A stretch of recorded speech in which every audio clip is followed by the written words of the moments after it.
another interesting interaction parameter which is called scalar coupling.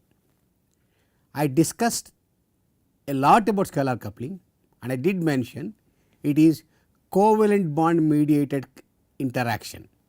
That means one spin will give its polarization or magnetization to another spin for which it is interacting through what is called covalent bond.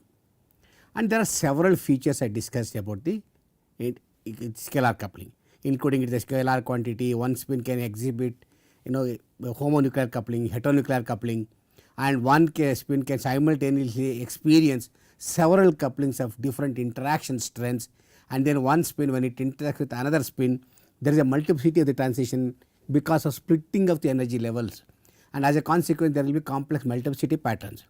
This multiplicity pattern depends upon the number of spin states available for the coupled spin. This is what I explained to you, taking the example of two interacting spins A and X. When A wants to couple with proton X, then it will see X in two possible spin states, alpha and beta. Similarly, X will see A in two possible spin states, alpha and beta, with the different energies. As a consequence, I said we are going to get doublet for two of them. Like that we discuss a lot of things and introduce quite a bit about the scalar coupling. I took the example of only two protons and I said maximum of 4 transitions you can get for two coupled spins. And then if what happens if one proton is coupled to many other protons, or one proton coupled to several groups of protons, what will happen? How the multiplicity comes? All those things we have to discuss. This understanding of the multiplicity pattern is very important when we analyze the spectrum of proton or any other nuclei where there is a complex multiplicity pattern. Unless you know the pattern, what is the type of splitting pattern we get when one spin is interact with another spin or group of other spins or chemically equivalent or magnetically equivalent spins, how the splitting arises. All those information is needed. We will try to understand this today by taking a lot of examples. Okay, let me continue with this and I will start discussing about the multiplicity pattern of coupled spins. First thing, of course, we discussed this at stretch also. Transition, if you consider in a single isolated spin of nucleus, I took the example of CH-Cl3 where we have only single proton. I am not worried about interaction with carbon 13 or chlorine. Then we have only two possible energy states, m equal to minus half and m equal to plus half, and the transition between these two are allowed as per the selection rule, which I said change the magnetic quantum number between any two states should be either plus 1 or minus 1, and between these two states both the transitions alpha to beta, beta to alpha are allowed. So, as a consequence, when this transition takes place we are going to get a single peak. This is what we discussed earlier also when we discussed some interaction parameters. So, this is the simple logic. An isolated proton without any coupling to any other spins always gives a singlet because there is no interaction at all. As simple example like CH-Cl3 or chemical shift, when I was explaining I said reference is TMS. Use TMS.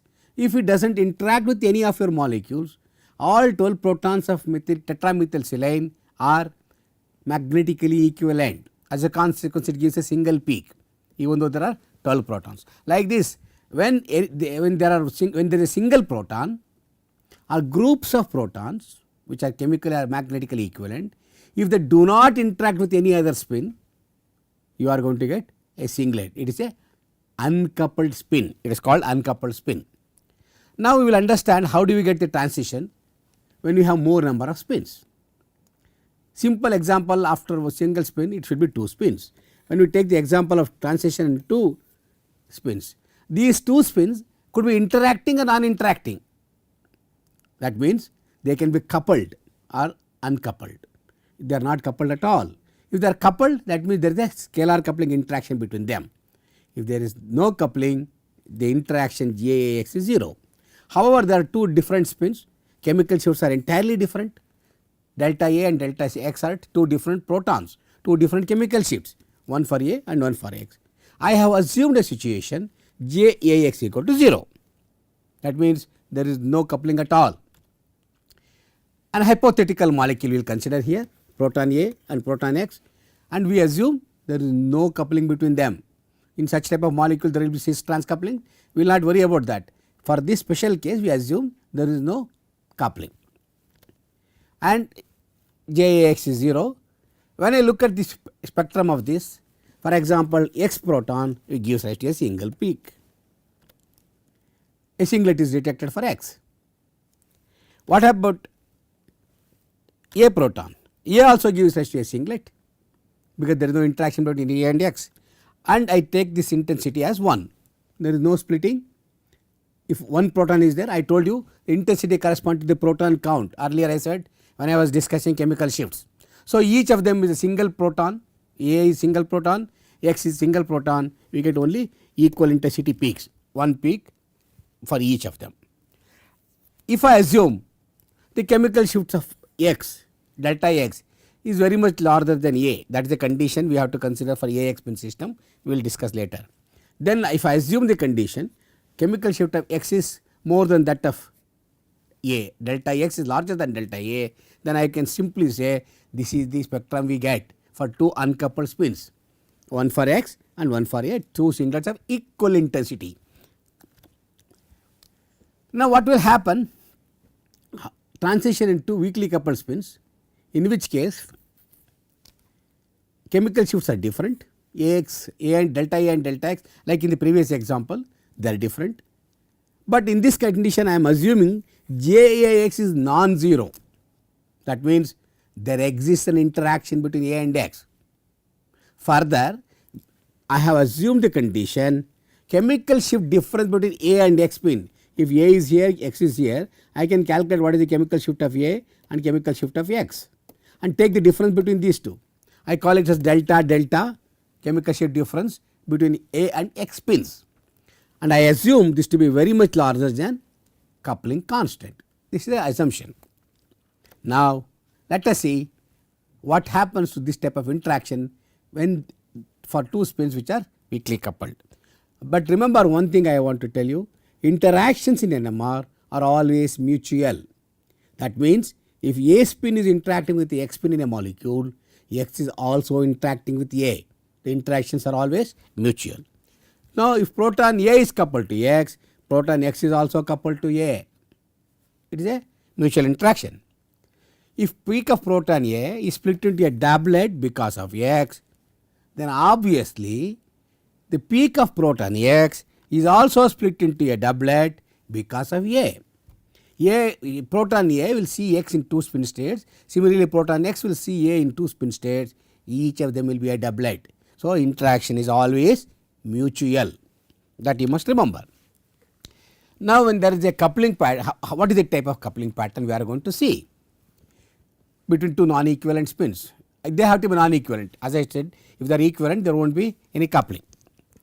When the chemical shifts are overlapping, it is exactly equal. Of course there could be coupling, but we are assuming that they are non-equivalent now. This is a hypothetical molecule again, A and X, assuming there is no other protons, only two protons in this molecule. Consider proton A. It has two spin states alpha and beta. Proton X also has two spin states alpha and beta. Since JAX is non-zero, there is an interaction between them. Proton X sees proton A in these two orientations alpha and beta, and then it splits into a doublet like this. Exactly from the center, look at it, exactly from its center of position of chemical shift, it starts splitting into two lines exactly from the center, two peaks and move on either side. Fine, that is a doublet. What happens to proton A? Proton A now sees proton X again in two possible orientations for X, that is alpha and beta. Exactly identical phenomenon. What will happen? X will also move into a doublet.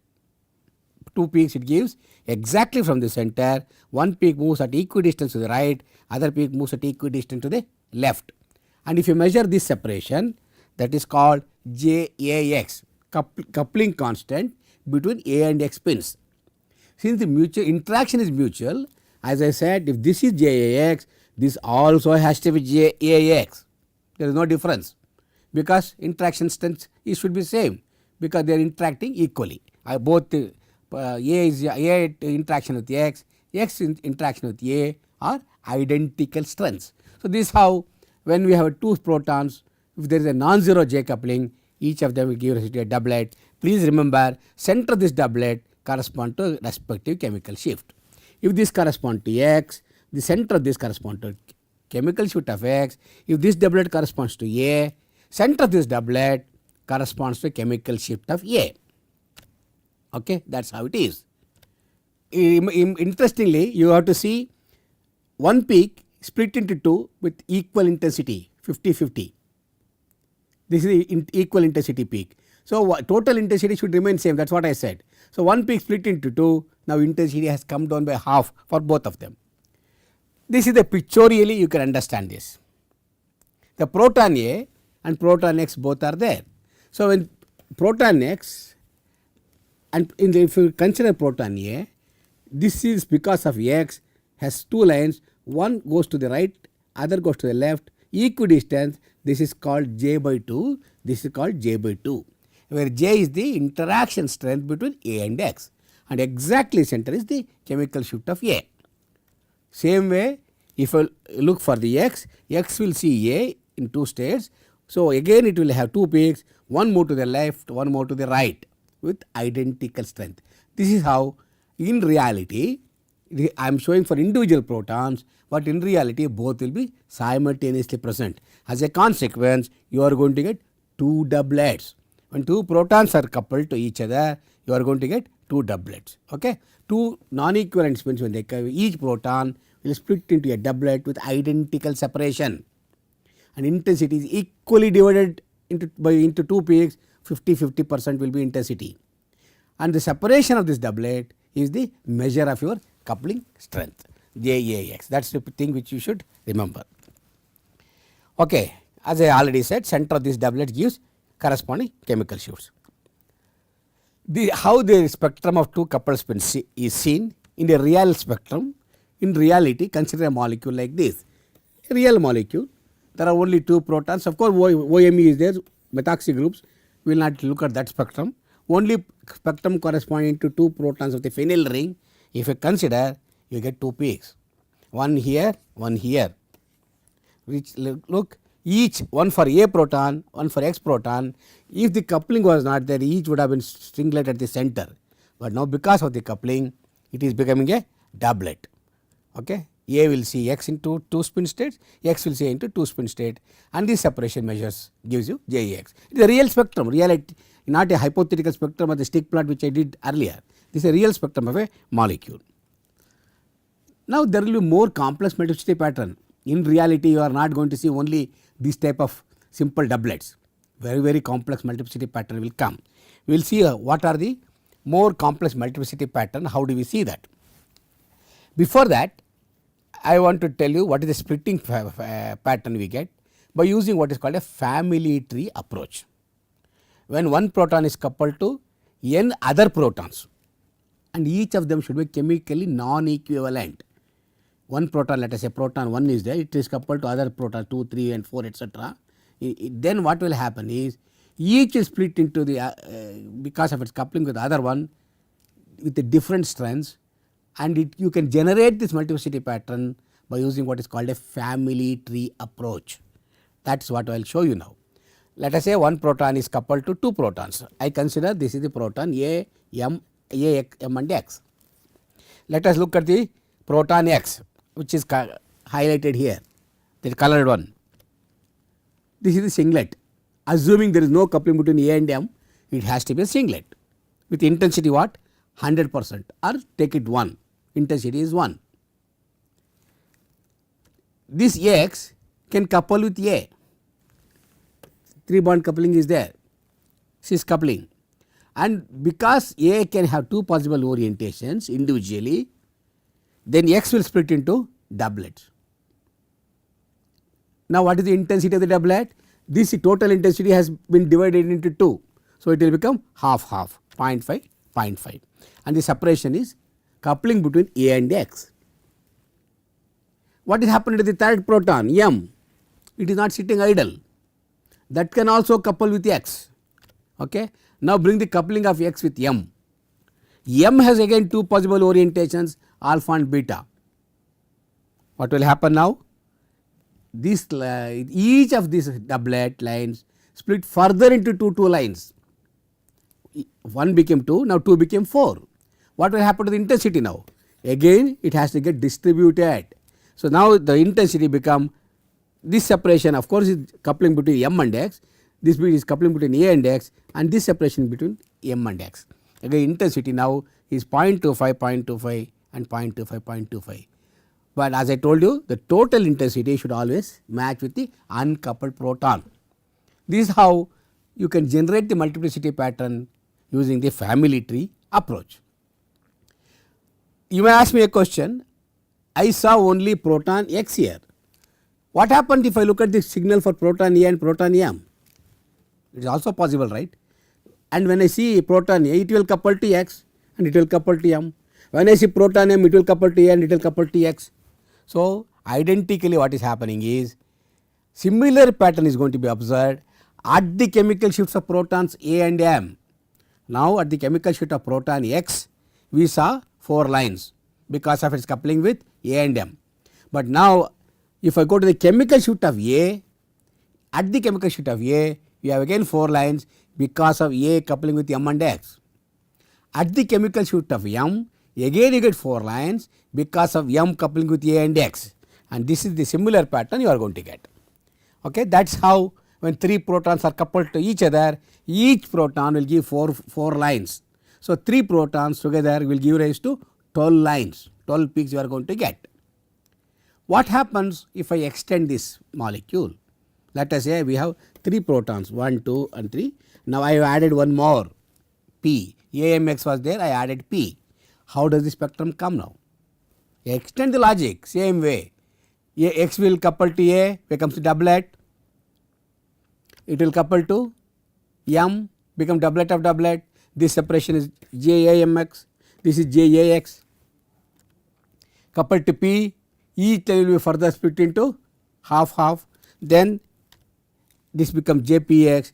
This is the intensity 1, become 0.5, 0.5, 0.25, 0.25 here. Here half of that 0.125, 8 lengths. So 8 into 0.125, again we will get same intensity. This is the pattern you get when one proton is coupled to 3 other protons which are non-equivalent chemically. So 8 lines you get. What happens if I look for the, this is for the proton X. What happens if I look for the proton A, M and P? Extend the logic. Identically at the chemical shift of A will couple to M, P and X. At the chemical shift of M will couple to A, P and X, and P will couple to A, M and X. So at the respective chemical shifts you are going to get 8 lines each. So when totally one spin is coupled to 3 other spins, you get 8 peaks for each of them. There are 4 such protons, totally you are going to get 32 peaks. That is the type of pattern you are going to get. Now let us see the multiplicity when n non-equivalent protons are coupled. This is the summary. One proton coupled to another single proton gives doublet of equal intensity. When one proton is coupled to 2 different protons, we get 4 lines of equal intensity. When it is coupled to 3 protons of different chemical shifts, different chemically inequivalent protons, you get 8 lines of equal intensity. So simply you can generate a formula. One will, it is 2 to the power of 1, this is 2 to the power of 2, this is 2 to the power of 3.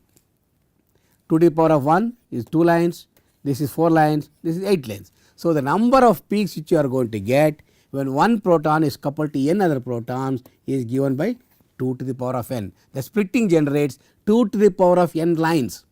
So if n is 4, 2 to the power of 4 is 16. If n is 3, you will get 8 lines like this. That is how when one proton is coupled to n chemically non-equivalent protons, the total number of lines at the site of each individual proton is 2 to the power of n. Remember that. So this is what I said for the example of A, M and X. A gives 4 peaks due to A, M and AX, M gives 4 peaks due to A, M and MX, and X gives 4 peaks due to AX and MX. Okay. This is for n chemically inequivalent coupled protons. General, you write down the formula. The number of lines at the site of one of the observed protons is given by 2 to the power of n minus 1 total, and if there are n peaks, number of protons are n, the total number of peaks is given by this equation, sigma summation of total number of protons n into 2 to the power of n minus 1. Simple logic. If I have 4 protons, each proton will have 2 to the power of 4 minus 1, 2 cube, 8 peaks. 8 into 4, 32 peaks, n is 4. So, totally you can using this formula you can find out how many peaks you are going to see at the chemical set of individual protons and how many peaks totally you get in the entire spectrum. That can be understood by this equation, and this is a simple pattern. It is a realistic spectrum, it is not a stick plot. For example, here one proton is coupled to 3 other protons. How many peaks we should expect? I told you one proton is coupled to 3 other protons, 2 cube, 8 lines. You see, you can count here, there are 8 lines, here 2 are overlapped, so it will be 8 lines. When one is coupled to 4 protons, it should be 16 peaks. See, some are overlapped, we have written the intensity here 1 2 1 1 etc. Add up all the intensity, you can see number of peaks, you can count number of peaks. Each peak is one intensity. So, if there are 3 peaks here, 3 here, 2 2 here, if you add up everything, you are going to see 16 peaks here.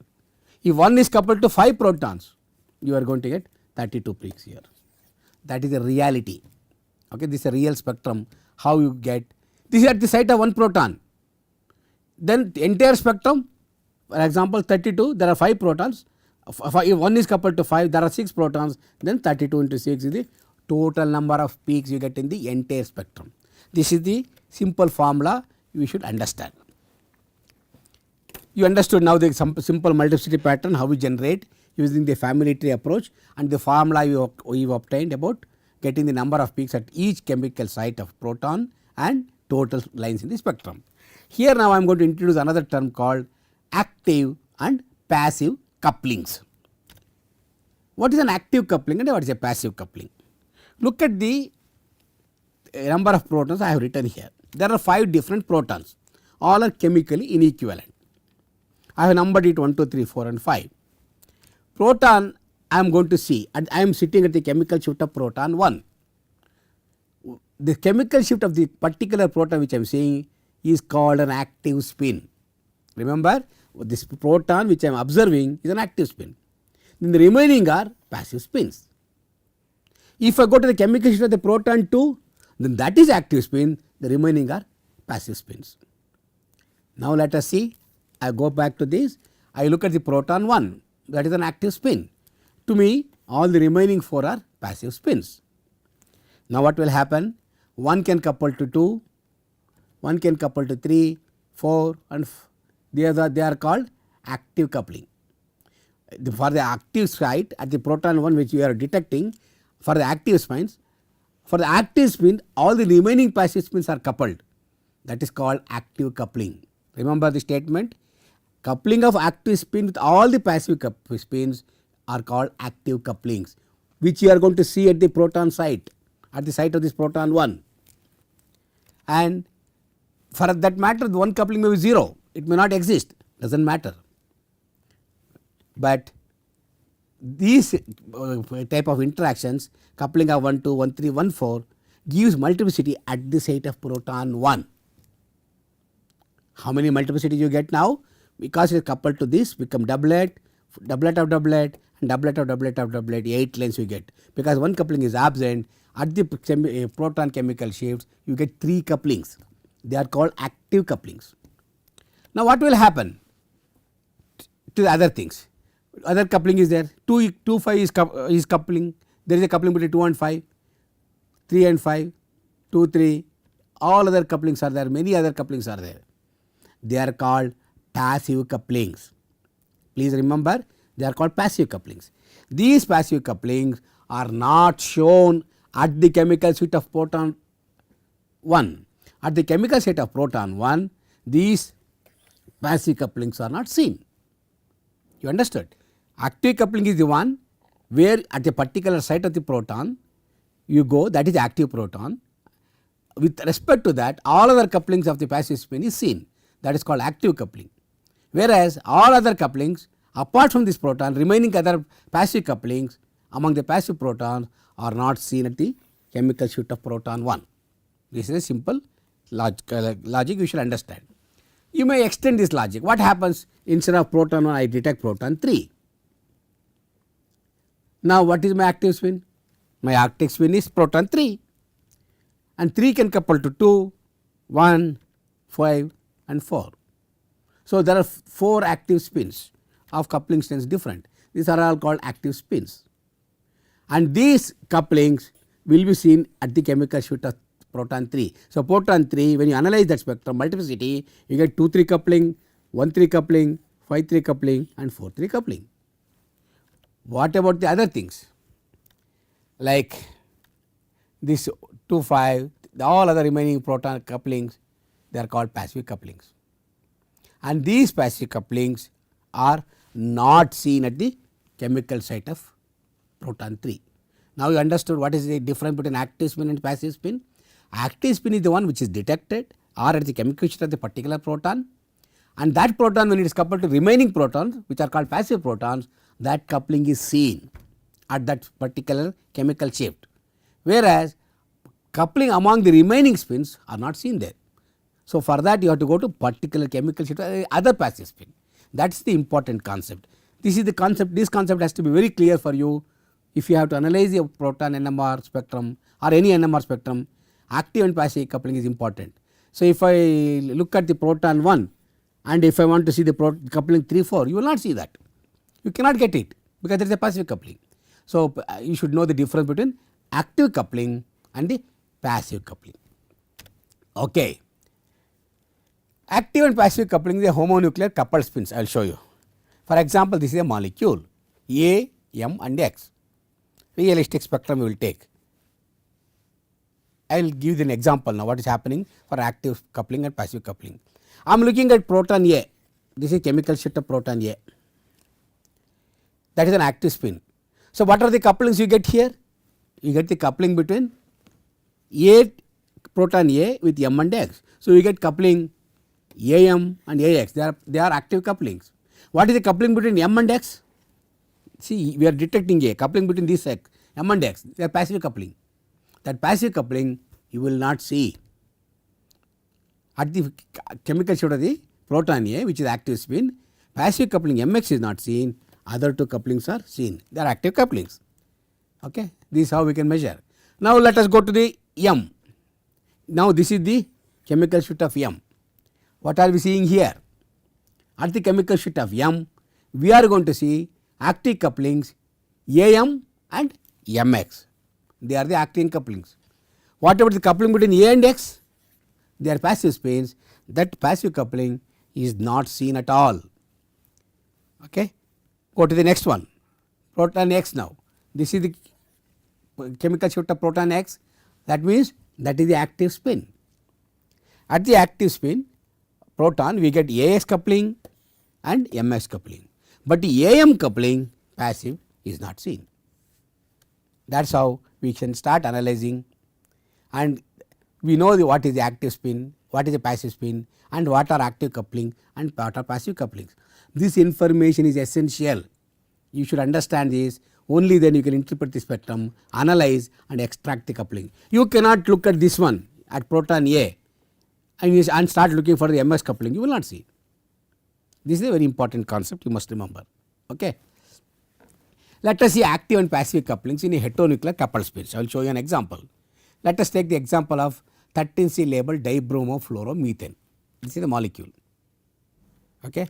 Now with the weakly coupled spin system we have A, M and X, 3 protons are there, 3 different heteronuclei is there, and this is a proton spectrum, this is a 19F spectrum and this is a carbon 13 spectrum. And if proton is an active spin, if this is in the proton spectrum, that is the active spin, fluorine and carbon are passive spins. So at the proton spectrum when you analyze, you will get JCH and JFH, but what you are not going to see, JFC you will not see, that is not possible, you will not see. Similarly, go to now fluorine NMR. Fluorine is an active spin, proton and carbon are passive spins. So, at the when you analyze the fluorine NMR, you get JFH and JFC, but you do not get JCH, you will not get. Similarly, now go to the last one, carbon 13 is an active spin, this is carbon 13 NMR, what do you get now? JHC and JFC you are going to get. What you do not get? JHF you do not get, that is a passive spin. This is how you can understand when you analyze the spectrum whether it is homonuclear or heteronuclear, what is active coupling and passive coupling. So, now since the time is getting up, I am going to stop here. So, today what we discussed in this class, I started introducing to you about the multiplicity pattern that we are going to see when one proton is coupled to several other chemically inequivalent protons. When one is coupled to other proton, I said each will be a doublet if I look at both of them. If one is coupled to 2, each it will be each of them is going to be 4 lines because 3 coupled spins are there. If I have 4 coupled spins, each spin will couple to remaining 3 other spins will give 8 lines each. The total number of lines in the spectrum is given by n into 2 to the power of n minus 1 is the total number of lines in the entire spectrum. At the chemical structure of each of them, you are going to get 2 to the power of n minus 1 transitions. That is what we understood, how the multiplicity is going to be obtained. And I said one line is split into 2, 2 into 4, in intensity keeps drastically coming down in the same ratio, each of them will be divided by 2. But the total intensity of the multiplicity remains same as the uncoupled proton, it does not change. Total multiplicity, integral area of the multiplicity and the uncoupled proton should remain same. This is what we understood, and you also understood about active spins and passive spins. What is an active spin and what is a passive spin? Active spin is the one where you are going to detect the particular spin, for example particular proton chemical shift. There are other protons in the molecule, they come at different chemical shifts, then they are passive, that you can't consider them as active. So, at the site of the active spin you get coupling between this proton and the remaining protons, and the proton coupling between the remaining protons or passive coupling is not reflected at the active site. And this is how we know if I analyze a particular group of multiplicity pattern, what are the couplings we can extract, what we can get, we can interpret and analyze and interpret the spectrum. So, this is what I summarized today. We will stop here and we will come back and continue with this in the next class. Thank you.